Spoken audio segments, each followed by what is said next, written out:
గత 2 రోజులుగా social media కానీ లేదా ఎలక్ట్రానిక్ మీడియా కానీ లేదా వివిధ ప్రచార మాధ్యమాల ద్వారా కానీ నేనేదో ఎమ్మెల్యే అభ్యర్థిగా పోటీలో ఉన్నట్టు లేదా ఇంకో రకాలైనటువంటి ఎమ్మెల్యే గారికి నాకు మధ్య అభిప్రాయ భేదాలు ఉన్నట్టు కొన్ని దుష్ప్రచారాలు చేయటం జరుగుతుంది.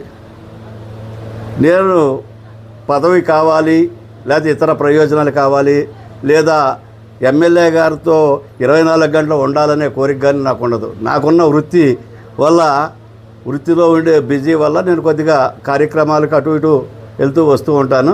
అంతే తప్పితే ఆయనతో అభిప్రాయ భేదాలు పడాల్సిన అవసరం కూడా నాకు లేదు.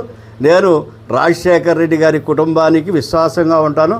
నేను ఎప్పుడూ కూడా పార్టీ లైన్ దాటి కానీ పార్టీ కార్యక్రమాలు దాటి కానీ లేదా ఎమ్మెల్యే గారిని దాటి కానీ వెళ్ళే ప్రసక్తే